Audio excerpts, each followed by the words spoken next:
మన దేశం ఇండియా అనేది ఏ దేశంతో కూడా కంపారిజన్ లేదు. ఎందుకంటే మనం అన్ని రంగాల్లో కూడా నిష్ణాతులైనటువంటి నిపుణులు ఉన్నారు మన దాంట్లో. వనరులు ఉన్నాయి, కానీ వాటిని సద్వినియోగపరచుకునే మార్గాల్లో నాయకులు చూపించాల్సిన బాధ్యత ఉంది. దానికి తగ్గట్టుగా దేశంలో లంచగొండితనం రోజు రోజుకు పెరిగిపోతూ ఉంది. అదొక విషతుల్యుల్లాగా వ్యాపించిపోయింది బాగా. అది దాన్ని ఎవరు అరకట్టాలంటే మనమే అరకట్టుకోవాలి. మనం ఇవ్వడం మానేస్తాలు తీసుకుంటారు, మనం ఇస్తున్నా వాళ్ళు తీసుకుంటారు. మనం ఇవ్వడం మానేయాలంటే కొంతమంది అంటారు పొల్ల ఓవండి మాకు అంటారు. అవునప్పుడు నిలబెట్టాలి వాళ్ళని ఖచ్చితంగా.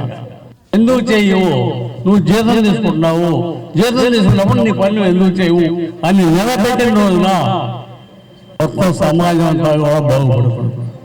అంతేగాని ఎవరికి నాకెందుకు నా పని అయిపోయి చాలు, పక్కన పని అయిపోయి చాలు అని అనుకునే భావం కనుక ఉంటే మాత్రం దేశం బాగుపడదు. అంతా కూడా ఇప్పుడు రాబోయే యువత మీద ఆధారపడి ఉంది. యువతని మనం సక్రమమైన మార్గంలో పెట్టుకోగలిగితే దేశాభివృద్ధికి వెన్నెముక లాంటి వాళ్ళు యువత.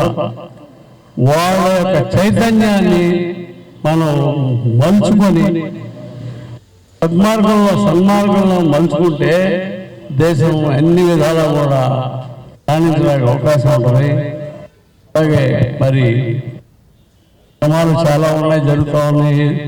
డెవలప్మెంట్ కార్యక్రమాలు కూడా జరుగుతున్నాయి.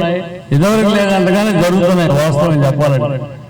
మరి విమానయాన రంగంలో కానివ్వండి, రైల్వే రంగంలో కానివ్వండి, మరి రోడ్లు వేయడంలో కానివ్వండి, అన్నీ కూడా చాలా బాగా వేగవంతంగా జరుగుతున్నాయి. ఇది ఇదివరకు 30 సంవత్సరాల క్రితం కన్నా కూడా ఇప్పుడు చాలా అతివేగంగా జరుగుతున్నాయి. అది పాలకుల వల్లే జరుగుతుంది.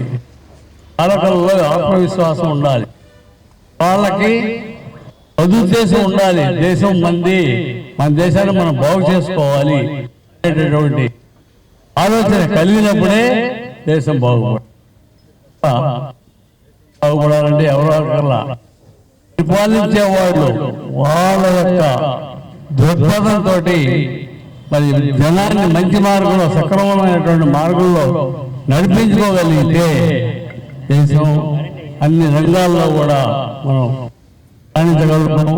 ఇది ఏ దేశమన్నా వెళ్ళనివ్వండి, ఆంధ్రులు కానీ అంటే గర్వంగా చెప్పుకునే రోజులు అందరూ గర్వంగా చెప్పుకోవాలి. ఎందుకంటే ఏ కంట్రీలో కన్నా వెళ్ళండి, ఆంధ్రులే కనపడతారు ఎక్కువగా.